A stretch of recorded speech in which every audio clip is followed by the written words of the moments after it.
Falar sobre dinheiro é muito mais sobre as nossas escolhas do que sobre matemática. Talvez você deva falar sobre dinheiro, um podcast para quem quer alcançar a independência financeira, feito por uma carioca que já chegou lá e uma paulistana que está no caminho. Eu sou a Vitória Giroto. E eu sou a Carol Frigério. Aqui, falar de dinheiro não é tabu e a gente ama. Bora? Olá! Bom, gente, não vou fingir costume.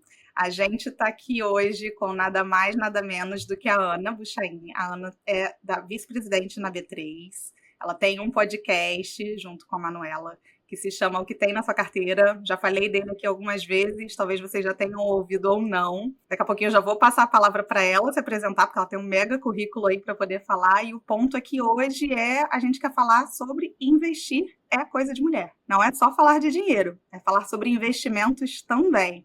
Né, Vicky? Falar sobre investimento e efetivamente investir, que é uma coisa que a gente quer trazer cada vez mais aqui no nosso pod. Eu sou suspeita para falar, o nome do meu perfil no Instagram é Invista Como Uma Garota, então eu tô super feliz, quero muito conversar com a Ana hoje, porque é uma das coisas que eu tenho como missão de vida, assim, de incentivar cada vez mais as mulheres a efetivamente investirem. Por isso também que eu e a Carol conhecemos o seu pod, Ana, por isso, enfim, a gente ouve bastante, gosta muito de ver como você vai se apresentar, mas a gente gosta de ver como você aparentemente tem uma missão muito parecida, né? Uma das suas missões, eu acho. Então, a gente queria te dar um pouco agora o espaço para você se apresentar, falar um pouco do que você faz e falar do pod, para depois a gente entrar mais na conversa.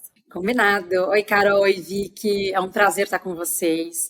Obrigada por me receberem aqui. E, aliás, acho que a gente tem tudo a ver mesmo, Vicky, porque estamos falando de lugares diferentes, mas sobre a mesma coisa e com uma missão muito clara, de ajudar as mulheres a terem independência e liberdade através de uma gestão financeira. E eu acho que a coisa funciona bem por aí, porque a gente fala que liberdade ela vem quando a gente consegue ser dono da gente, quando a gente consegue falar os nossos nãos, né? Quando a gente consegue fazer as escolhas que a gente quer. Eu sou vice-presidente da Bolsa, da B3, que é a Bolsa do Brasil. Hoje eu toco algumas áreas, eu toco a área de pessoas, marketing, comunicação, sustentabilidade e investimento social privado. E parece que essas coisas não têm nada a ver, né, a princípio, mas na verdade elas têm tudo a ver, porque a gente está falando, primeiro, de como a gente tem uma cultura e uma organização que está disposta a olhando ao cliente, quer inovar, quer cuidar, e uma marca que tem que entregar essa promessa da cultura. E as experiências do cliente têm que conversar com isso. Quando a gente fala de sustentabilidade, a gente está falando de uma área que olha para todos os stakeholders do mercado financeiro, e as mulheres não podem ser parte disso, na verdade elas são parte disso, parte fundamental, e significa que a gente também quer criar uma sociedade e quer ter uma comunidade de pessoas que são mais engajadas, mais formadas e que estão mais preparadas para esse mundo que a gente está vivendo. E a área de investimento social privado faz isso. Bom, no meio dessa salada toda, né, eu tenho já 10 anos de bolsa aqui dentro.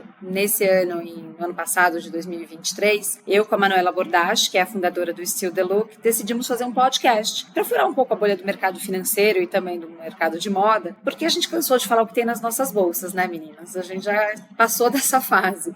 E a ideia era falar o que tem na nossa carteira.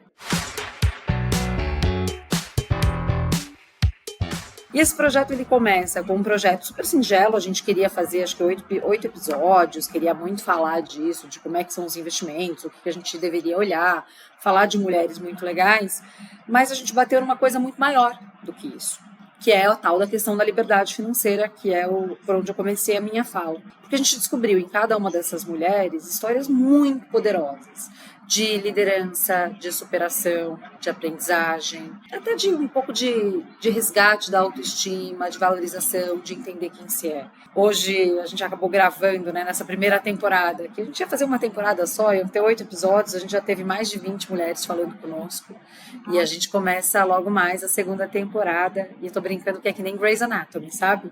São 17 temporadas and counting.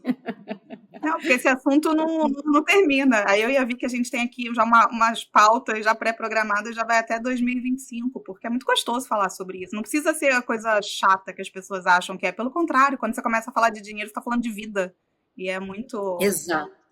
É muito legal. Quando a Carol falou isso, que falar de dinheiro é falar de vida, é exatamente isso. Porque as pessoas acham que é uma coisa muito separada, mas o dinheiro passa todos os dias na nossa vida, em todas as decisões que a gente tem. Então, se a gente foge de falar disso, a gente está fugindo de falar da vida da gente. Eu gostei muito dessa tua sacada, Carol. É só porque eu acho que falar de dinheiro é falar de vida, e falar de vida é tão legal. Então, assim, eu acho que quanto mais a gente fala sobre esse assunto e de uma forma descontraída, sem aquela coisa de ter que estar numa apresentação de PowerPoint, mega power para poder falar de dinheiro, não, pode ser uma conversa fluida. E por falar em vida, Ana, conta um pouquinho pra gente como que você veio parar na B3, né? Assim, você começou a sua carreira no mercado financeiro, mas na parte de RH, então acho que você tem esse blend maravilhoso aí de números e pessoas. Então, como que foi? Conta um pouco pra gente. Isso foi premeditado? Você já imaginava que lá na frente era isso que você ia querer? Foi por acaso? Nossa, Carol, se eu contar uma coisa, você não vai nem acreditar. Mas eu na faculdade, eu fiz administração, fiz na USP, que é uma faculdade pública aqui de São Paulo, uma das melhores do país. E aí, conforme eu fui fazendo a faculdade, eu falava, meu Deus, e aprendi derivativos. Eu falava, meu Deus do céu, eu nunca vou trabalhar no mercado financeiro. Olha que absurdo, as pessoas ganham dinheiro em cima de dinheiro, etc e tal. E aí, aquela história, né, que a gente faz planos, Deus ri, porque eu fui parar na bolsa de valores, onde os derivativos acontecem, né, onde eles se materializam. E aí foi muito engraçado, porque eu trabalhei durante a faculdade inteira, e aí quando eu fui prestar programa de trainee, quando eu estava terminando a faculdade, eu prestei para várias coisas, eu prestei muito para marketing, eu prestei um só para RH, que foi o programa do Citibank, porque ele previa rotações internacionais. Então, tinha rotações no país, mas tinha fora do Brasil. E eu tinha um sonho de morar fora, de trabalhar fora. Meus pais não tinham condição de me prover um intercâmbio, então eu queria isso para minha carreira. E aí eu passei na maior parte dos programas que eu fiz, e nesse, especificamente, RH no Citi. E aí eu acabei topando, e comecei em pessoas. E aí, no fim, a verdade é que eu fui me apaixonando pelo mercado financeiro, porque toda aquela ojeriza que eu tinha na faculdade de achar que era ganhar dinheiro em cima de dinheiro, eu obviamente descobri que falar, né, estar no mercado financeiro é que você está falando do viabilizador da sociedade, porque você consegue gerar recursos para financiar empresas que geram empregos, que ajudam o desenvolver da sociedade. E aí foi muito legal, enfim. Então, tirando essa brincadeira, né, de eu nunca vou trabalhar no mercado financeiro e cair aqui, passei 4 anos no Citi e trabalhei em People. Fiz muita coisa de remuneração, que, aliás, foi uma boa sacada, porque quando você fala de remuneração, você está falando da vida das pessoas, e aí fica muito fácil entender do negócio, porque os gestores querem falar com você quando você fala de remuneração. É diferente de você entrar por desenvolvimento, que as pessoas às vezes não querem falar com você. Fiz muita remuneração aqui no Brasil, na América Latina, fiz outros projetos, e depois eu migrei para o Banco Real, que era um banco super bacana, que tinha aqui com uma filosofia muito grande de sustentabilidade. Entrei em 2004 lá e fui sair em 2014, porque esse banco foi adquirido pelo Banco Santander, e eu passei por essa fusão e fiquei 10 anos entre Real e Santander. E aí dentro desse banco, né, eu fiz também um pouco de tudo. Eu passei por todas as funções de People, até receber a proposta para ser diretora da CETIP. E a CETIP que depois passou por uma fusão com a BMF Bovespa em 2017. Na verdade, começou lá no finzinho de 2015 a conversa, em 2016 os conselhos aprovaram a operação, e em 2017 os órgãos reguladores aprovaram de fato. Então, são 10 anos entre CETIP e B3. Então, no fim, não foi super planejado, mas a verdade é que o mercado financeiro me abraçou e eu abracei o mercado financeiro, e foi uma história assim de amor, porque tem muita coisa que dá para se fazer aqui, tem muita gente inteligente que trabalha no mercado financeiro, então é um lugar muito rico de aprendizagem, de tudo. Então, assim, eu tenho dificuldade de me ver operando fora do mercado hoje. Engraçado, né? Para quem não queria trabalhar com o mercado financeiro. 100% match agora. E isso que você comentou, Ana, que você estudou na FEA, eu fiz FEA também, fiquei feliz de saber que você estudou lá. E eu queria te perguntar, a Carol perguntou da sua carreira, de como você foi chegar na B3, mas não sei se você tem a mesma sensação. Eu estudando na faculdade, eu entendi que a gente aprendia muito sobre investimentos mais no sentido de como funciona o mercado, ou de como funcionam as empresas e tal, mas a gente não aprende nada de como gerir nosso dinheiro, como investir o nosso dinheiro, enfim, como tomar as nossas decisões e tal. Então agora eu queria ouvir um pouquinho do outro lado de qual que é meio que a sua história como investidora, assim, como você começou a investir, onde surgiu esse assunto para você, com quem você aprendeu, para a gente entender também esse lado menos o público, agora um pouco mais o privado, assim, falando de investimentos. Boa, Vicky, adorei saber que você é feana também. Muito bom, muito bom. Gerações diferentes, né? Aham. Mas feana também. É verdade, na faculdade eles não ensinam. Na verdade, ensinam zero essa história de como é que a gente administra os investimentos. E eu lembro, na verdade, de um professor de contabilidade do primeiro ano, e que ele falava assim: não guarde R$ 1 do seu salário de estágio. E ele perguntava, mas por quê? Porque ele falava que o esforço marginal para você guardar R$ 50 para um salário de estagiário era gigantesco. E aí, para ter no final do ano R$ 600. Enquanto quando você fosse efetivada, você teria, então, condições de economizar muito mais. Esse foi o único conselho que eu ganhei na faculdade. E que, honestamente, Vicky, eu divirjo. Porque eu acho que mesmo você ganhando muito pouco, você ter uma cabeça de poupança, poupança no sentido de economia, ela é fundamental porque isso garante um comportamento futuro. Naquela época eu não sabia disso. A gente era super apertado de grana na minha família, não era uma coisa que sobrava muito, então essa conversa de dinheiro não existia, ela existia a conversa da dívida, mas ela não existia do investimento. Então, logo quando eu comecei a trabalhar, e eu comecei a trabalhar mesmo na faculdade, estagiei os 4 anos, na minha época era possível estagiar os 4 anos, hoje eu sei que não é, mas eu comecei a tentar me organizar. Então, a primeira coisa que eu fazia antes de investir era garantir que eu conseguia pagar todas as minhas contas. E eu, como muitos brasileiros, me enrolei logo no começo, quando eu comecei a ganhar dinheiro. E eu lembro que Vi, que parece a tua história, né? Porque eu sei também que você saiu também de um enrosco e aprendeu a investir. Mas eu fiz uma compra grande, eu parcelei em 10 vezes, eu mudei o estágio, o meu estágio não me pagou e eu não consegui pagar minha conta. No final da história, eu fui serasada. Tinha um Serasa na cabeça. E eu lembro da minha mãe indo comigo no centro renegociar minha dívida numa factoring, qualquer coisa que o valesse. E essa foi a primeira e a única vez que eu fiquei devendo e com o nome sujo. E eu mesmo tive que limpar.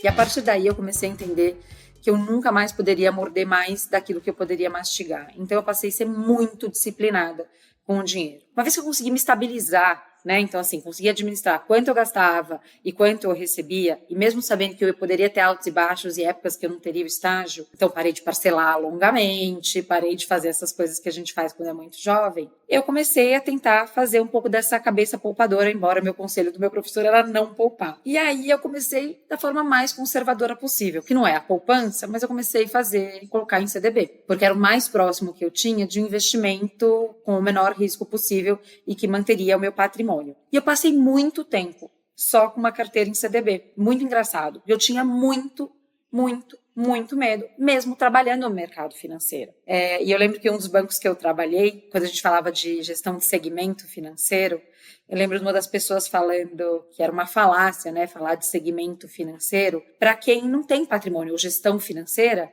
para quem tem patrimônio que é tipo um apartamento e um carro, que é um absurdo os bancos oferecerem isso. E aí nessa hora eu me toquei que nenhum banco me daria uma lição de como investir e que ninguém faria isso por mim, que nenhum assessor financeiro faria isso. Meu marido também trabalhava em banco na época, mas meu marido era de asset, então estava em gestão de fundos, e a gente juntos começou a fazer um pouco mais de investimento. Então a gente sempre foi muito conservador, e aí ao longo do tempo eu fui testando instrumentos financeiros e obviamente com o apoio dele, e depois, obviamente, fui aprendendo, porque não é ciência da NASA, a gente acha que é da NASA, não é. Eu brinco que no limite é sempre alguém que está tomando dinheiro emprestado de alguém, por veículos diferentes. Ou você que está tomando do banco, ou você está emprestando para alguém. Pronto. E está sendo remunerado por isso. E normalmente, quando a gente toma emprestado, a gente paga muito mais caro do que o banco paga para a gente quando empresta da gente. Então, esse foi o resumo da minha história com o investimento. Mas hoje meu portfólio é bem diferente disso. E daqui a pouco a gente chega lá, eu ouvi o episódio seu, obviamente, do que tem na sua carteira, mas achei muito interessante isso. Eu ainda não tinha ouvido você falar de como tinha começado e um pouco dessa evolução, porque só mostra, eu acho que a gente está muito acostumado a ouvir assim, não, investir não é para mim porque eu sou de humanas, ou investir não é para mim porque eu não entendo nada sobre dinheiro. E você vê que você estava dentro do mercado financeiro, ainda assim achando que aquilo ali era um bicho-papão, um bicho de 7 cabeças, até que você foi falando, não, deixa eu colocar meu pezinho na água aqui, deixa eu entender, deixa eu testar. Teve uma fala sua que eu achei fenomenal, que eu acho que eu vou adotar assim para mim, vou adotar e colocar aqui a referência que foi. Quando a gente compra uma blusa, quando a gente compra alguma coisa, a gente não pensa que de repente a gente não vai usar aquela blusa. Ou quanto de coisa que a gente comprou e não usou, e aquilo ali foi uma compra arriscada, digamos assim, né? Porque você comprou e perdeu o dinheiro, porque você não usou. Mas quando a gente está investindo, a gente quer ter aquela certeza absoluta de que o que a gente está fazendo foi milimetricamente calculado, todas as variáveis analisadas, todos os riscos ponderados. É claro que aqui a gente não está falando para ninguém investir sem saber o que está fazendo, mas é por que a gente gasta tanto tempo pensando e nem pensa nos riscos de comprar alguma coisa que a gente não vai usar e não vê assim na parte dos investimentos, né? Achei, assim, muito, muito, muito legal essa sua fala. E aproveitando isso, eu queria checar com você, eu imagino que você tem acesso a 1 milhão de pesquisas envolvendo a questão do gênero mesmo. Por que a gente tem menos mulheres investindo? A gente sabe que ainda é uma lacuna que dá para melhorar bastante. Como que você enxerga isso, Ana? Tem alguma diferença entre mulher e homem para investir? Tem algum lado aqui psicológico nosso que nos deixa atrás de alguma forma? Não sei se você pode falar em nome da B3, acredito que sim, mas como que hoje vocês enxergam esse gap que existe entre mulheres e homens no ramo dos investimentos? Carol, acho uma pergunta super boa, porque tem muita fantasia por trás disso, e também tem muita referência que a gente passa para as mulheres, não a gente B3, tá? A sociedade coloca na cabeça da mulher que ela acha que não é boa em matemática, então começa por aí, começa numa sugestão durante a educação da mulher que ela não é apta a fazer estudo matemático ou está perto das ciências exatas, o que é uma falácia, é um absurdo. E isso vale também com a população preta e parda. Então, se você pega os resultados do PISA, que é, então, a avaliação internacional de aprendizagem, o que você percebe é que alunos pretos e pardos que não são incentivados no ensino da matemática têm uma performance pior. Isso acontece com a mulher. Por quê? Porque a mera sugestão de que a mulher ou pretos e pardos não são competentes com matemática faz com que a gente se sinta menos competente. E o contrário também é verdade. Se você tem professores que estão equipados a cuidar de mulheres, pretos e pardos, para sugerir que eles são bons nisso, eles vão e começam a performar muito melhor. E a mesma coisa que acontece no mundo de investimentos. A gente coloca na cabeça da mulher que não é para ela, porque isso tem uma associação direta com ciências exatas e com matemática. Hoje na Bolsa, só para vocês terem ideia, quando a gente pega o segmento de renda variável, somos só 25% das investidoras. Ou seja, vamos pensar em investimento direto em ação, se a gente faz esse recorte. É muito pouquinho perto do universo que a gente tem para acompanhar, para chegar. Você pode imaginar, na população economicamente ativa você tem 50% de mulheres, a grosso modo, a gente ainda tem um espaço muito grande para ter de mulheres investidoras. Quando você olha em renda fixa, o cenário é um pouquinho diferente. Vamos pegar só o Tesouro Direto, o instrumento Tesouro Direto. Você tem 40% de mulheres investidoras. É maior até do que eu imaginava. Maior, né? Agora, o que explica isso? Explica um pouco um comportamento de aversão a risco. Porque a mulher tem um pouco dessa coisa do medo de perder o espaço, medo de não saber acertar, de ter um pouco de restrição àquilo que parece muito difícil num linguajar que não foi criado para ela. Mas tem só uma fantasia, uma sugestão de que não é para ela. Porque quando a mulher se aproxima, qual é o comportamento, Carol? Que aí eu acho que é bem legal. A mulher estuda mais, ela toma uma decisão mais acertada e quando ela entra, ela fica mais, e ela entra com um ticket maior. Então, enquanto o ticket médio de um homem hoje na Bolsa é entre 70 e 100 reais, o da mulher é entre 250 e 350. E a permanência dela é muito maior, mesmo em cenários de crise. Então, olha que legal, é quase uma coisa Warren Buffett que as mulheres fazem. Elas tomam a decisão, elas buy and hold, ou seja, compram e ficam. Porque elas têm muito mais noção dos riscos que elas assumiram, elas estudaram muito, muito mais preparadas. Então, isso me sugere, Carol, que se a gente investir na educação de base para as mulheres, se a gente depois investir em traduzir um pouco os termos financeiros e aproximar a mulher do investimento, como a gente está fazendo aqui com vocês ou no que tem na sua carteira, o que acontece é que você vai ter quase uma rampa e uma aceleração das mulheres investindo, porque elas vão descobrir que não é um bicho-papão. E a analogia do armário, assim, isso foi um insight que eu tive, porque a gente gasta com tanta coisa o tempo inteiro e tem tanta gente que, assim, faz desaforo com o dinheiro. Quando eu penso, assim, não é, gente? Exatamente. Quantas pessoas gastam com as coisas que elas não pesquisam preço, que elas pagam mais caro no parcelado porque não negociaram à vista. Tudo isso, gente, é desperdício de dinheiro, desperdício de recurso, de trabalho. Você fala, gente, as pessoas não estão se dando conta. Que tudo bem que no investimento talvez elas percam um pouco aqui ou ali, mas se elas fizerem uma cesta diversificada, elas vão diminuir a perda, é impossível. Se você diversificar, você tem uma perda muito grande. Assim, elas não se importam com o dinheiro que está vazando do outro lado. Então, a gente precisa falar um pouco mais sobre isso para que elas se deem conta, né? Essa analogia é muito maravilhosa, assim. Realmente, acho que é mudar o olhar, mudar o prisma. Aqui, pelo menos, a maioria de mulheres. Então, 75% aqui das ouvintes vão ser mulheres e com certeza vão se identificar bastante aqui com esse episódio. É literalmente, onde você está alocando seu dinheiro? Seu dinheiro não é só a alocação do investimento, é a sua alocação como um todo, né? A gente fala muito de orçamento aqui. Então é a mesma coisa, onde você está alocando esse seu dinheiro, talvez você não esteja cuidando dele, não esteja tão preocupada com o risco como você está preocupada com a parte de investimentos. Nossa, vocês me fizeram pensar num exemplo, né, que a gente vê bastante gente pensando, mas eu achei um CDB que paga 109% do CDI e um outro paga só 108%. Só que a pessoa tá com um monte de assinatura no cartão de crédito, comendo lá o dinheiro dela todo mês, que ela tá perdendo muito mais do que o delta, né, do 1% a mais do CDI que ela vai ganhar. Então, acho que... Nossa, achei muito legal você trazer esse comentário, Ana. E eu lembrei de outra coisa. Você falou do Warren Buffett. Eu não sei se você sabe que tem um livro que chama Warren Buffett Investe como uma Garota. Você já ouviu falar nesse livro? Não! Jura por Deus? Eu juro. E foi um estudo de uma mulher que ela quis aprender sobre como que as mulheres investiam versus os homens, enfim. Acho que era tipo um TCC dela, uma americana, e aí ficou tão legal que virou um livro, e ela fala muito disso no livro, que justamente o fato de ele ser super...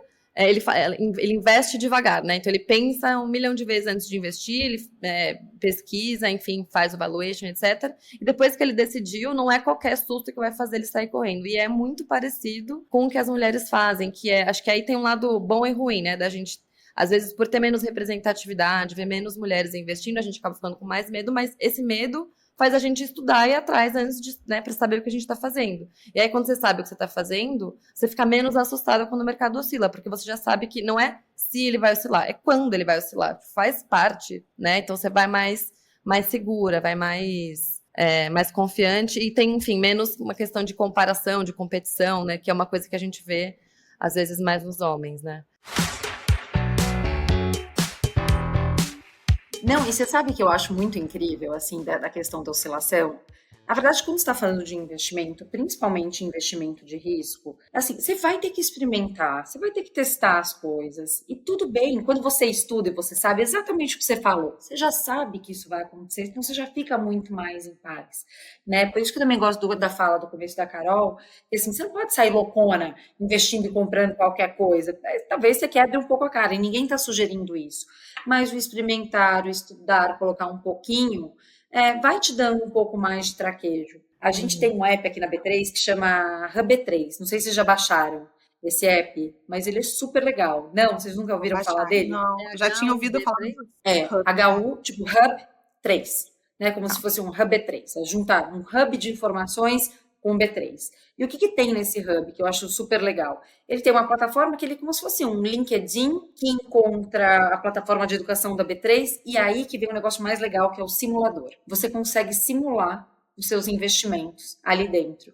E aí o que a gente aprendeu, e tem alguns estudos que provam, que o mero fato de você simular investimento faz com que você aprenda a investir. Inclusive acertando, errando, perdendo dinheiro, ganhando dinheiro, e aí você diminui o medo e consegue fazer essa jornada um pouco mais estabilizada. Então, você consegue fazer isso dentro do HubB3. É muito legal, né? Não, 100%. Já vou até baixar. A gente fala direto sobre isso, de simular. Cara, simulem, porque ajuda muito. E você falou um negócio agora, que também na fala da Vicky, que eu também discordo do seu professor, que agora não vai fazer. É óbvio que a gente tem que investir na nossa formação para poder ganhar mais. Sem sombra de dúvida, a gente não pode descartar que a renda é uma parte importante de toda a equação em prol da liberdade financeira. Mas, quando a gente vai experimentar, é bom, às vezes, a gente ganhar o tropeço com o dinheiro que ainda é pequeno. Na minha história, assim, eu comecei... Era também super conservadora, eu já tinha muita vontade de investir desde muito nova, mas quando eu falei assim, não, peraí, agora eu preciso investir. Eu fui fazer curso. Isso eu ainda estava ali me formando e sendo efetivada. Fui fazer curso e tal, falei assim, não, acho que o negócio é ir com tudo para a Bolsa. E eu fui com tudo ali em 2007, 2008. Fui com tudo, pá! E não preciso contar o que aconteceu. Só que eu tinha Gente pouco. do céu. Só que eu tinha pouco. Então, o aprendizado que ficou ali não me causou nenhum trauma da renda variável, beleza? Eu não fui 100% das minhas economias, não me gerou um trauma, mas eu fui com muito mais apetite do que eu deveria ter ido. Muito mais. Então, quando a gente também está aprendendo a colocar um pé na água, se você está com pouco para investir, que seja, coloca um pouquinho. Sabe, o aprender, o fazer, o entender o seu estômago, que é muito bonito a gente falar assim, não, eu sou um perfil tal, eu sou arrojada, eu vou suportar, e na hora que acontece é que você se conhece. Então, quando mesmo quem está ouvindo, eventualmente não tem uma disponibilidade financeira ainda muito grande, testa um pouquinho. O pouquinho, ele te ensina muita coisa. Assim, é o pouquinho que te faz aprender, já paga o aprendizado. Exato. E você sabe, Carol, hoje a gente tem instrumentos que você consegue comprar muito barato. Você consegue entrar com R$ 30 no Tesouro Direto. Então, sabe, ao invés de comprar uma 10ª luzinha da Shein que você vai comprar, que é uma porcaria, que você vai poluir o mundo, que eu não vou também ficar aqui levantando a bandeira da sustentabilidade, eu posso levantar, mas não vou ficar, porque quem nunca, não é mesmo? Mas sabe o que? Ao invés de comprar a 10ª, pega esses R$ 30, investe no TD e vê o que acontece. Ou, sabe o que? Junta 50, compra uma ação de alguma coisa e acompanha, aprende a usar o aplicativo, você vai ser muito mais feliz. E aí você vai começando a juntar, você pega gosto pela coisa, é muito legal ver o teu dinheiro render. Eu não sei se vocês têm essa sensação, Muito. sabe? De começar a acumular, ver uma coisa meio tio Patinhas, mesmo que seja Super, troca o pouquinho. gatilho. A gente fala esse tempo todo, troca o gatilho de só ver gasto para você ver o seu dinheiro ali aumentando, te trazendo mais liberdade, te trazendo coisas. Quando você estava entrevistando as pessoas lá no que tem na sua carteira e nas conversas que você tem com outras mulheres, você sente, às vezes eu ia ver que a gente sente que falar sobre dinheiro está sendo um pouco menos tabu e a gente consegue avançar no a mulher ganhar dinheiro, na ambição financeira e tudo mais, mas que o investir ainda fica num plano B. Quando a gente chega na hora de investir, a pessoa dá uma gaguejada ali, ela fica com medo, ela fica com vergonha de repente, será que eu vou falar alguma bobeira? Então essa parte eu delego. Você ainda sente isso? Muito, Carol, infelizmente. Assim, tem alguns episódios que não aconteceram ainda. Se a gente faz uma primeira abordagem com as mulheres, e nem todas aceitam o convite. E aí, algumas delas falam, putz, mas eu nem sei o que tem na minha carteira. O que é uma carteira de investimentos? O que é isso? A gente precisa explicar. Não, veja bem, carteira de investimento é o somatório dos investimentos que você tem, né? Então, pensa, se você fosse olhar um extrato com tudo que você tem, isso é a carteira, o seu portfólio. E aí elas, entendi. Mas eu não consigo falar, porque quem faz isso é meu marido, ou é o meu gerente do banco, e é sempre um terceiro. E, tipicamente, isso é onde mais me dói, é um homem. É um homem que faz isso por elas. Eu estava numa conversa que para mim é muito, muito forte com a Ana Fontes, que inclusive foi uma das convidadas, e eu adoro a Ana Fontes. A Ana Fontes é a fundadora da Rede Mulher Empreendedora, aliás, é uma conversa maravilhosa de se ter. Eu ouvi. Você conhece ela? Vocês conhecem? Não, eu ouvi esse episódio. Ela é muito legal, ela tem mais de 1,5 milhão de mulheres com ela. E aí o que ela conta é que a mulher empreendedora, ela é muito forte em fazer a receita, de trazer o dinheiro para casa, mas tipicamente ela delega a gestão do negócio, financeira do negócio e do dinheiro, da receita, do lucro que ela tem para o marido. E o que existe de caso de golpe dos próprios maridos nas parceiras é uma coisa horrorosa, que os caras rapam o dinheiro, somem e a parceira tem que reconstruir tudo de novo. Numa mesma conversa, né, a gente estava com a Luísa Trajano, e esse episódio agora é o primeiro da 2ª temporada, ela começa a contar de como ela faz educação financeira com as mulheres que trabalham no Magalu. E aí o que ela fala, que assim, ao longo dos anos ela descobriu que a mulher de classe baixa é a ministra da Economia. Porque quando fala das finanças domésticas, as mulheres sabem tudo. E aí a gente pode pegar a Luísa Helena Trajano ou a gente pode pegar o Yunus, né, o Mohamed Yunus, que fez o Grameen Bank, lá, o Banco dos Pobres, e ele fala isso, que a mulher pobre, ela sabe gerenciar absolutamente cada real, e ela gerencia muito melhor do que o homem, mas ainda tem essa barreira dos investimentos. Por isso que eu acho que a gente precisa decodificar, Carol. A minha sensação é que a gente precisa estimular, falar que é para elas, e aí também vi que, não sei se você concorda comigo, decodificar, porque a gente não aprende em sala de aula o que é o quê. Então a gente precisa contar para as mulheres, para sugestionar de tipo, isso aqui também é para você. Hoje eu vejo muitas mulheres investidoras, né, para falar do lado feliz da coisa, que têm puxado outras. Então, ainda que eu saiba um pouco do que eu estou fazendo, né, porque eu tenho um pouco mais de conhecimento, a minha banqueira é uma mulher. Então, é com ela que eu converso, a gente troca um pouco, eu pego referência com outras mulheres também, mas a gente precisa fazer mais disso, né? Porque ainda tem uma certa trava. Sim. Amei que você mesma já trouxe o gancho, então já fez o meu trabalho, que eu queria muito te perguntar.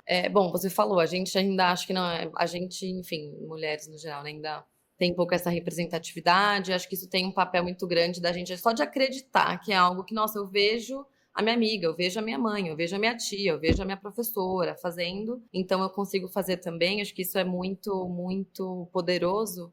Eu queria saber se na sua história você teve alguma mulher ou tem alguma mulher que te inspirou, que te ajudou, porque confesso, ouvindo o episódio, inclusive, gente, quem tá ouvindo, a gente convida vocês a ouvirem o episódio do podcast da Ana, em que a Manuela entrevista a Ana no próprio pod delas, né? Então, foi muito legal, porque daí foi um episódio inteiro em que você contou a sua história em mais detalhes. Eu achei muito legal que você trouxe bastante exemplos, histórias na sua família, porque eu acho que é raro a gente ver, né, o backstage, tipo, a vida real. Puxa, a gente passou perrengue, eu comecei a trabalhar assim, eu guardava assado, enfim. E aí me marcou muito, você falou da sua irmã. Então, confesso que a gente pensou nessa pergunta pensando na sua irmã, mas não sei se, enfim, se ela foi alguma inspiração nesse aspecto, ou outra mulher, mas quem foram as mulheres da sua vida nesse aspecto? Com certeza foi a Ju, a Juliana, minha irmã mais velha. Ela é a rainha, gente. Vocês não fazem ideia do que é a Juliana Buchain. Ela é um furacão. É verdade, Vicky. Ela também é feana. A gente agora já vai fazer propaganda da FEA também. Eu também senti excluída do grupo agora, vou ter que me formar de novo. Vai ter que se formar na FEA, Carol. Pode fazer um mestrado, um doutorado lá, que tá valendo também. A gente aceita, né, Vicky? Mas a Ju é demais. A Ju começou a trabalhar também super cedo e a Ju também teve que crescer super cedo e se virar com grana. E a Ju, muito tempo, né, na minha vida, ela me ajudou. Então, eu lembro que eu já namorava o Luiz, que é meu marido, e aí a gente queria fazer uma viagem para fora e eu não tinha dinheiro. Os pais do Luiz iam pagar basicamente tudo. Iam pagar o avião, iam pagar o hotel, porque o pai do Luiz trabalhava com turismo. E aí eu lembro que eu precisava de R$ 50 para poder passar e comer alguma coisa. E quem me deu o dinheiro foi a Juliana. Quem falou assim, não, você vai sim, que é legal, você tem que ir, vai lá, foi a Ju. A Juliana, então, trabalhou muito tempo no mercado financeiro e ela foi analista de investimentos. Ela era do buy side. Então, ela estava numa asset, uma das maiores do mundo, que é começou no Crédit Agricole, depois virou Calion, depois virou Amundi. E a Ju, então, cobria muitos segmentos, entendia muito de mercado financeiro e ela me ajudava, ela me dava estímulo e a Ju foi uma das primeiras pessoas que falou assim, Ana, dá certo a gente economizar, poupar, fazer uma gestão e quebrar um ciclo familiar que se investia em dívida, né? A gente brincava que qual que era o investimento da família era a dívida. E a Ju que deu esse sim, não, tipo, dá para fazer sim, dá para mudar. Então foi muito legal, porque a gente trocava, a gente falava. Até hoje tem coisas que eu não sei, eu pergunto para ela. E ela, assim, realmente me ajudou nesse caminho. E eu tenho outras amigas que foram trabalhar no mercado financeiro, então a Dani Gamboa, que hoje está na Sul América, que é brilhante, uma gestora brilhante, e que ela também foi analista de crédito muito tempo. Então, analista de crédito, gente, para quem não sabe, ela analisa as empresas e ela avalia do ponto de vista do banco se você dá ou não dá crédito para aquela companhia. Então, você vai falar de debênture, você vai falar com a Dani Gamboa. Você vai falar de investimento numa companhia e a Juliana, minha irmã, faz análise fundamentalista e provavelmente vocês já explicaram aqui também, não pode, mas para quem quer lembrar do que é análise fundamentalista, é quando você vai além dos gráficos, né? Você entende os fundamentos da companhia, você entende o gestor, você entende a estratégia, os investimentos e você acompanha no longo prazo. Então, essas duas foram referências muito importantes para mim no investimento, tanto a Ju quanto a Dani. E a Dani é uma amiga de faculdade que continua amiga até hoje, e a Ju é essa super mulher que eu admiro e é super forte, super querida e é um barato. E ela também é bem humorada e leve para falar de investimentos. Achei legal que você falou, né? Tem coisas que até hoje eu não sei. Para quem tá ouvindo, a gente nunca vai saber tudo. Nunca, nunca. A gente pode estar lá na frente 50 anos investindo, a gente nunca vai saber tudo. Então, assim, é uma outra coisa que as pessoas também acham que elas têm que estar 110% preparadas, dominando tudo, todos os segmentos, todos os tipos de investimentos para poder dar o primeiro passo. E não é assim que funciona. Nem eu, nem a Vicky, nem a Ana, com certeza sabemos tudo. E isso não impede a gente de investir. Exato, e na dúvida a gente pergunta. Aliás, a coisa mais legal do investimento é a gente poder sentar numa mesa e trocar e falar, putz, o que você acha então da empresa X, para não falar um nome, né? Ah, a Carol vai ter uma visão, a Vicky vai ter outra, eu vou ter outra. Ah, mas eu gosto da visão de investimento, eu gosto da visão de estratégia do CEO. Ah, mas olha o que veio nesse paper. Quando a gente começa a trocar, você diminui o risco, né? Só que mulher faz isso. Aliás, essa é uma coisa que a gente deveria explorar muito mais. Mulher pergunta quando ela não sabe. Homem não. Aliás, tem um estudo muito legal que saiu de Harvard agora, falando de mulheres em conselho. Vocês devem ter falado, que saiu no finzinho de 2023. Que também é bem... Vocês não falaram desse? Não, tô procurando agora aqui já. Gente, vou mandar para vocês. O que ele fala? É uma pesquisadora, são 2 pesquisadoras que falam da importância de mulheres em colegiados como conselho de administração. E aí elas começam a bater que não basta ter uma mulher, porque normalmente quando você tem uma mulher, essa mulher ela tem pouco espaço de voz, mas quando você tem muitas mulheres, o que acontece? São 2 fatores. Primeiro, as mulheres perguntam mais quando elas não sabem. Então, você começa a tomar decisões mais informações, porque as mulheres perguntam, elas não assumem que sabem ou que aquela informação está boa o suficiente. Elas perguntam, você tem mais informação, você diminui a simetria de informação, diminui o risco. E a segunda coisa é que as mulheres diminuem o ambiente de competitividade entre os homens. Porque o homem está sempre querendo competir, acho que a Vicky falou disso agora há pouco, né? Os homens querem competir, quem faz mais, quem ganhou mais, quem acertou mais. E aí, quando tem uma mulher no meio do caminho, isso baixa. Então, os ambientes de negócio ficam melhores, porque diminui a competição, aumenta a colaboração e aumenta a troca de informação. Legal, né? Nossa, muito interessante. Eu já achei aqui, Carol, tô te mandando no WhatsApp da Harvard. Não, aliás, é um exemplo prático, né? Eu falei assim, não conheço. Aí já manda, aí, sabe, né? O homem teria falado assim, conheço. E antes da gente mudar de assunto, eu só queria complementar isso que você falou, Ana, da gente pedir ajuda. Para quem estiver ouvindo, isso é uma coisa que eu e a Carol a gente defende muito. Se você conhece uma amiga, enfim, ou se você tem uma amiga que já investe, poxa, ela vai ficar tão feliz de você sentar e falar, amiga, me ajuda, porque às vezes são muitos passos atrás, né, Ana? Você comentou de visão sobre a empresa e tal. Às vezes é tipo, eu tenho medo de mexer na corretora e de fazer alguma coisa errada. Tenho medo de comprar coisa errada. Eu não sei, eu sei que o título direto eu entendi que é renda fixa, mas aí quando eu clico tem 20 tipos. Qual que eu compro? Tipo, o que né, eu vou perder? Então, assim, só de sentar com essa sua amiga, ou enfim, uma mulher que você conheça que investe, já diminui muito esse medo de fazer algo errado, porque, né, o primeiro passo, às vezes, é útil ter alguém com a gente, aí depois vai ficar mais confortável de fazer sozinha. Então, amei que a gente tocou nesse ponto, né, da gente ir juntas. Vale muito a pena, né? Eu sempre gosto de fazer isso. Aliás, eu acho que tudo que eu aprendi na vida, eu sempre fui perguntando para as pessoas. Eu não tenho a menor vergonha de fazer isso, menor vergonha de admitir que eu não sei. E eu sento, e eu estudo, eu vou aprendendo coisas novas. Eu adoro quando eu invisto numa coisa diferente, que eu nunca tinha investido. Aí eu me sinto super autônoma, sabe? Eu não sei vocês, mas eu me sinto meio super mulher quando eu consigo a primeira vez, assim, ai, que legal, consegui. É bobo, mas eu adoro essa sensação. Adoro. Bobo. Amei. Não é? Tipo, destravei uma nova fase do jogo. Exato.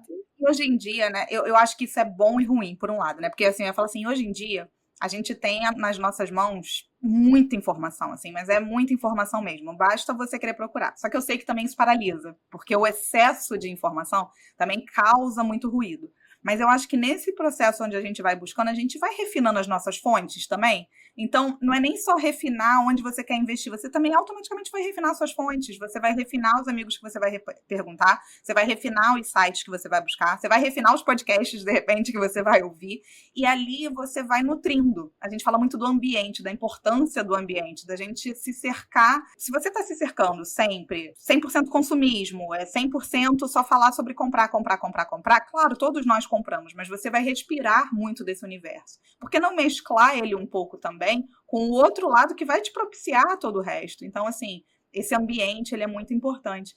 E até, eu não sei, Vicky, se você ia falar, senão eu já ia pegar até o gancho do ponto da disciplina, né? Que foi uma coisa que me chamou bastante atenção no episódio que você gravou lá no podcast de vocês, e que aqui a gente fala bastante também, que é a questão da disciplina, porque a gente não vai mentir, assim, não tem milagre, né? Não ache que você vai investir, você vai ficar milionária e pronto, e todos os seus problemas estão resolvidos, você vai encontrar a fórmula mágica e e vai ser tudo exponencial. Não. O investir é como se fosse a gasolina aditivada, é o aditivado da gasolina, mas você precisa da gasolina no tanque, porque senão não vai adiantar, ela não vai performar melhor. E essa gasolina, ela vai vir da disciplina, seja da disciplina de olhar para as suas finanças, de ter alguma certa constância nos aportes, de entender que você precisa acompanhar o seu patrimônio, você precisa zelar por ele, igual você zela para a sua saúde física, a sua saúde mental, você tem que zelar pela sua saúde financeira. Como que a disciplina entra para você com o dinheiro? Nossa, Carol, é fundamental, aliás. E acho que foi desde sempre. O marido da minha irmã, né? Então, o marido da Juliana é triatleta, ele é Ironman mesmo, ele ganhou, ele tipo, foi o vice-campeão do Mundial. E ele corre muito, muito rápido. Não, tipo, é muito legal a história dele também. E aí, eu não corria antes. Depois eu comecei a correr. E aí, tem dias que eu corro bem, tem dias que eu corro mal. E aí, um dia ele falou uma coisa pra mim, eu nunca mais esqueci. Eu acho que isso vale pra tudo, por isso que eu tô dando esse preâmbulo todo. Ele falou, Ana, o que importa é quilômetro corrido. E é quilômetro após quilômetro que você consegue correr uma maratona. E especialmente nos dias em que você tá cansada, em que você tá triste, que você não tem força, que é mais importante correr. E assim, tudo bem, o treino foi ruim, mas você correu. E são esses quilômetros somados que vão fazer de você uma atleta. E não é agora, é daqui 20 anos. Primeira vez que ele me falou isso, eu falei, não vou correr nunca, nunca, nunca, nunca. Final da história, corri meia maratona, tudo bonitinho, etc e tal, até machucar o joelho. Mas encontrei outros esportes. E aí, tudo isso para contar a história do dinheiro. E aí, para de novo contrariar meu professor de contabilidade. Uma coisa da disciplina aí que eu aprendi foi entrar em contato com os meus dados, tá? Então, primeiro, tudo que eu ganho, tudo que eu gasto. Uma vez que eu fiz essas contas, eu coloquei uma meta de quanto eu precisava guardar. E a meta era um percentual de tudo que eu fazia de dinheiro. E aí eu comecei muito tímida. Eu comecei primeiro guardando o meu 13º inteiro e o meu bônus inteiro. No mercado financeiro, para quem não está acostumado, a gente ganha um bônus que está vinculado à performance da gente. Então, se você trabalhou muito e performou muito, você ganha um bônus maiorzinho. Se trabalhou menos, performou menos, é um bônus menor. Então, eu não queria gastar nem R$1, nem do meu 13º e nem no meu bônus. Por que eu fazia isso? Porque todos os meus gastos têm que caber dentro do que eu recebo no mês. E qualquer coisa que fosse fora disso era extra, inclusive 1/3 das férias. Né? Eu, aliás, estava escutando o podcast das férias, é muito legal. E eu também não viajo, não gasto mais dinheiro em ano novo, caro não, porque eu acho uma bobagem. Não, é verdade, Vicky, é muito real isso. Então, isso para mim foi um mantra, desde sempre, desde o meu primeiro emprego. Não gasto meu 1/3 de férias, não gasto meu 13º, não gasto meu bônus, poupo tudo. Aí, conforme eu fui ganhando um pouquinho mais, eu fui conseguindo guardar um pouco mais. E na dúvida, Carol, eu acho que o meu fiel da balança é assim, é quando eu vou fazer, e vou juntar a história do consumismo aqui. Quando eu quero fazer uma compra, eu penso 3 vezes no valor daquilo que eu estou comprando. Eu realmente preciso. Eu tenho alguma coisa no meu armário ou na minha vida que substitua aquilo. Isso vai fazer uma diferença substancial na minha vida? Se a resposta for um talvez para qualquer uma dessas coisas, eu já não compro. Eu não comprei, eu falo, meu dinheiro que sobra eu vou usar para outras coisas. Ou vai ser para eu comprar alguma coisa que eu queira muito, muito, muito. E isso eu também acho que é disciplina, é uma consciência e um respeito para o dinheiro. E aí eu consegui, ao longo do tempo, ir gerenciando e acumulando mais. E isso dá liberdade, até às vezes dá, e deu a louca, quero comprar sei lá, qualquer coisa mais cara. Eu vou lá e compro, mas eu compro porque eu sei que isso é uma vez em cada A milênio. disciplina da constância está ali. Tá aí, tá aí. E nos dias felizes, nos dias tristes, nos dias difíceis, nos dias que eu tô mais apertada, no dia que sobra mais, eu sempre tenho isso em mente. Sempre, sempre, sempre. Porque eu acho que o dinheiro não aceita desaforo. Eu acho um absurdo gastar R$1 em uma coisa que eu vou desperdiçar. Mas eu não tenho problema em gastar 1.000 numa coisa que eu sei que vai valer para mim. Então, eu acho que esta lógica é o que me ajuda a ser disciplinada com o meu dinheiro. Faz sentido para vocês? 100%. 100%. Mas total. Maravilhoso. Total.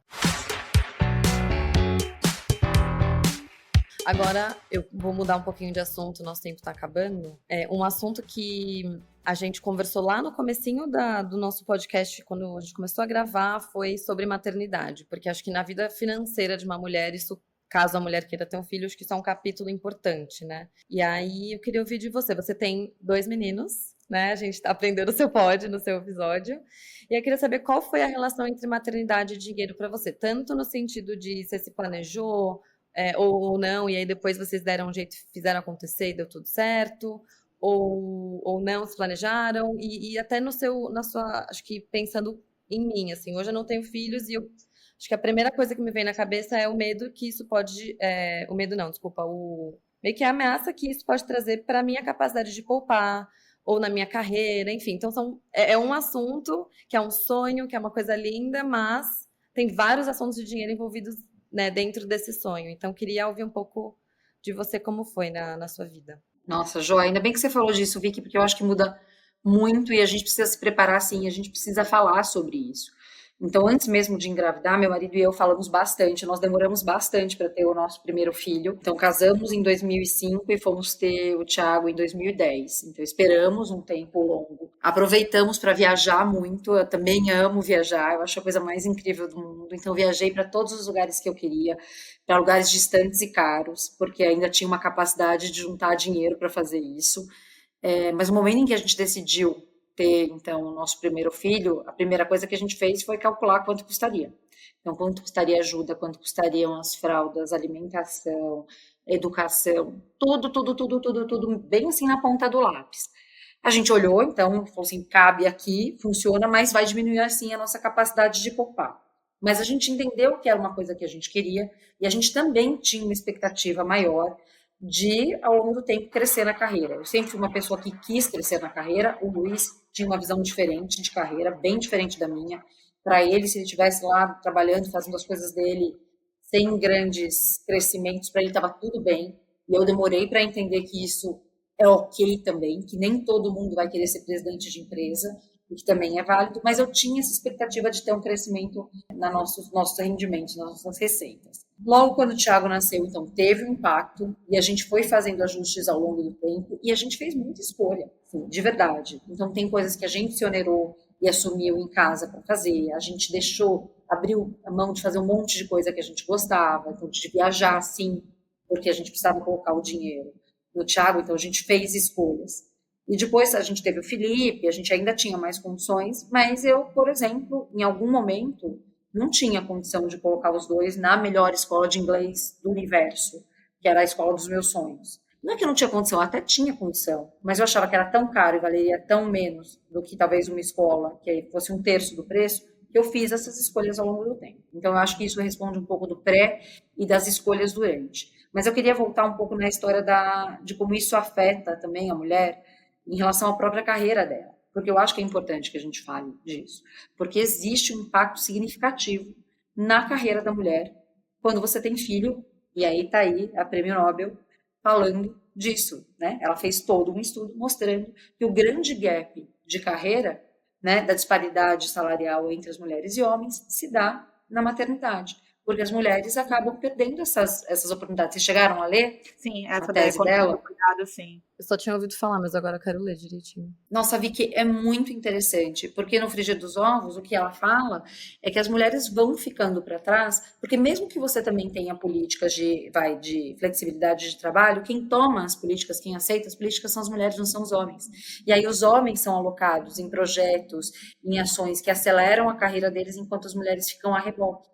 Então, ou você tem uma política que é equânime para homens e mulheres, e que homens e mulheres usufruem igualmente, ou você nunca vai ter equidade salarial, porque essas oportunidades de trabalho precisam ser iguais. E aí, o que aconteceu no nosso caso, né, eu tirei os 7 meses de licença, porque eu tirei 6 meses de licença, que a empresa que eu trabalhava era empresa cidadã e mais um mês de férias. Mas eu voltei com tudo, porque eu também tinha uma rede de apoio para conseguir me ajudar e para eu poder voltar. Aliás, a rede de apoio foi fundamental para eu conseguir ascender na minha carreira. Se eu não tivesse a rede de apoio, eu não teria feito o que eu fiz com a carreira. E isso foi fundamental. Eu investi na minha rede de apoio para poder continuar na minha carreira. Então, acho que isso tem que entrar na conta das mulheres, porque senão é um ciclo horroroso, um feedback, uma espiral negativa que vai acontecendo, que é horrorosa, porque você se afasta dos projetos legais, você perde o tesão pelo trabalho, você é menos remunerada, você tem menos incentivo de voltar para o mercado, e aí você vai voltando para um lugar que é ficar em casa, e que, assim, tudo bem, pode ser a escolha das mulheres, e tudo bem se for uma escolha, ela não deveria ser uma obrigação, e nenhuma falta de opção. Sabe? Porque aí ficou mais caro ter algum cuidador do que trabalhar. Então, a gente deveria, sim, investir para que a gente tenha condições de educar os filhos, mas também garantir um espaço no mercado de trabalho. e eu acho que você trouxe um ponto que às vezes para as pessoas, pra gente aqui pode parecer meio óbvio, mas eu vejo cada vez mais que não é. Que é, a gente até fez um episódio sobre maternidade aqui e que começava com isso. Quanto custa ter um filho? A gente precisa saber responder essa pergunta. É óbvio que antes de ser mãe, no caso eu sou mãe também, mas é óbvio que antes de ser mãe a gente não tem noção de todos os gastos. Aliás, enquanto a criança está crescendo, você vai ter gastos diferenciados. Mas se você parar, se você já está acostumado a fazer isso com a sua vida, de saber quanto custa ser você, quanto custa ser você como mulher, se você já está acostumada a fazer isso, vai ser mais fácil para você conseguir visualizar, opa, peraí, talvez em farmácia eu não gasto muito, vou ter filho, vou gastar mais com farmácia, opa, não tem uma linha aqui no meu orçamento de escola, eu vou ter que ter. Então, peraí, para onde está caminhando essa minha vida financeira? Eu estou me preparando para isso?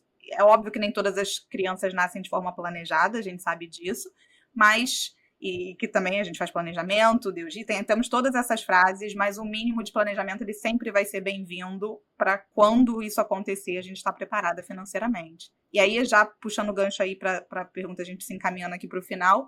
E nas finanças a dois, Ana, como que isso funciona no teu caso? O que já deu certo? O que não deu certo? Aqui assim, a gente sabe que não tem certo e errado. A gente também tem um episódio sobre isso aqui, sobre finanças em casal, e definitivamente não tem receita de bolo. Mas conta da sua experiência, assim, o que você acha que deu certo para vocês, o que não deu? Olha, o que deu muito certo pra gente? A gente, em épocas diferentes, cada um ganhava mais que o outro. Então, teve épocas que o Luiz ganhou mais que eu, depois eu ganhei mais do que ele, e hoje eu sou a maior contribuidora para a renda de casa, sou eu. E tudo bem, isso faz parte da nossa dinâmica, dos nossos acordos. Mas uma coisa que funcionou muito bem, mesmo a gente com diferenças, do que a gente ganhava ao longo do tempo, foi separar os gastos e as contas. Então, ele nunca viu quanto eu gastei nas coisas, eu nunca vi quanto ele gasta nas coisas dele. Ele pedala muito, né, meu marido? E bicicleta é uma fortuna, essas coisas são super caras. Eu não quero nem saber quanto custa a bicicleta dele, porque isso não vai me fazer bem. E vai me colocar num julgamento, num lugar de julgamento, do que ele tá gastando e no que ele tá gastando, e eu não quero entrar nesse lugar. E a mesma coisa é ele. Se eu gastei com alguma coisa que para mim é importante, sei lá, com um tablet, que para mim era legal e eu queria ter um tablet X. Ele não olha, ele não sabe e tudo bem. Então, essa parte dos gastos pessoais, dos pequenos luxos, ninguém sabe quanto o outro gasta. O que a gente sabe é quanto a gente guarda, quanto a gente ganha, na verdade, quanto a gente guarda e quanto custa tudo que é comum entre a gente. Tá? Então, acho que isso é bem, bem importante. E a gente toma as decisões de grandes gastos juntos. Então, a gente vai investir numa viagem ou a gente vai investir numa reforma de um apartamento, a gente vai tomar decisões assim, a decisão é junto e a gente sabe quanto a gente vai comprometer do orçamento. Agora, essas coisas pequenas, tudo bem, cada um gasta como quiser. E os investimentos a gente olha junto também. Então, sei lá, vou fazer um aporte agora na Previdência.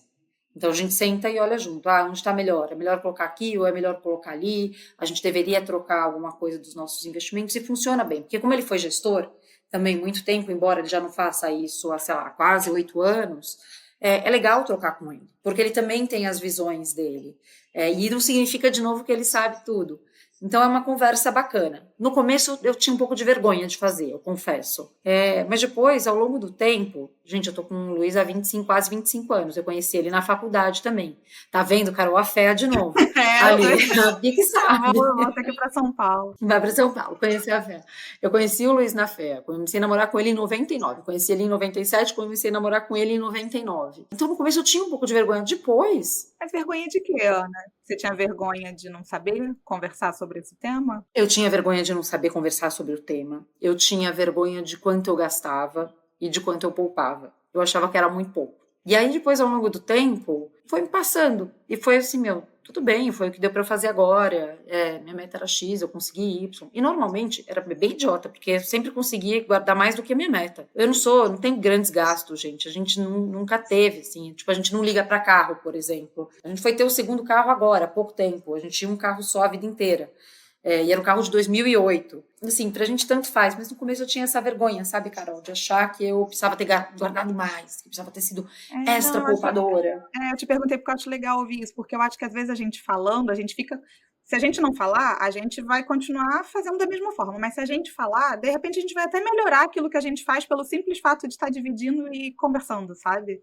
Então... Eu falava que a época de fazer o imposto de renda era a época que eu chorava, porque eu entrava em contato, sabe? Olha, eu podia ter poupado tão mais, mas no fim gastei tanto. E aí depois você fala, não, gente, que bobagem, olha que legal, vamos olhar pelo lado, pelo copo meio cheio. Consegui bater minha meta, consegui economizar mais do que eu queria, eu sempre consegui bater essa meta que eu falei para vocês, do 13º, de 1/3 de férias e o bônus, sempre, todos os anos, invariavelmente. Então, essas coisas vão ficando mais naturais. E, aliás, falar de dinheiro pra gente é uma coisa bem natural hoje. Não tem muito tabu. Aliás, eu falo dinheiro com quem for, tá? Graças a Deus, essa é a vantagem de você ficar mais velha. Hoje eu falo com quem for de dinheiro, falo sem vergonha mesmo. Quando conversando vai. E eu tô amando o seu tom, porque é um tom de assim, você já falou, no começo eu poupava menos, antes eu tinha vergonha, porque o que a gente traz muito aqui no Pod é que falar de dinheiro não devia ser tabu. E acho que é legal você dar esse exemplo, porque depois que vai, parece um dominó, né? Que depois você dá um peteleco no primeiro, aí você começa a falar com outras pessoas, dá menos nervoso de falar sobre isso. E eu costumo falar que em casal, quando você fala sobre dinheiro, eu acho que você, obviamente, né, tem que ter jeito, ou tem gente que, né, tem que ir sem julgamento e tal, mas eu acho que você até se apaixona mais pela pessoa, porque você conhece um lado dela que às vezes ela nunca mostrou pra ninguém, ou que você entende o que é difícil para aquela pessoa, e você ajuda a pessoa com aquilo. Ou, enfim, é um nível de conexão que acho que é um nível a mais, né? Eu acho isso muito, muito legal que vocês criaram isso, né, depois de tantos anos e mantém isso tão forte. Eu acho isso muito legal. É muito legal, Vicky. E eu acho que tem que falar com mais gente, assim. Eu falo com outras pessoas. Por exemplo, eu escuto com o meu chefe isso. Ele é um super gestor, aliás, foi um dos maiores gestores que tem. Eu converso com ele, às vezes mostro assim, eu falo assim, Oráculo, vem cá, me ajuda. O que você acha disso daqui? Eu brinco com ele, e ele me ajuda pra caramba. Essa é uma conversa, acho que você tem toda a razão, Vicky, que ela vincula, ela cria laços, sabe? Porque você se coloca num lugar até de vulnerabilidade na frente do outro.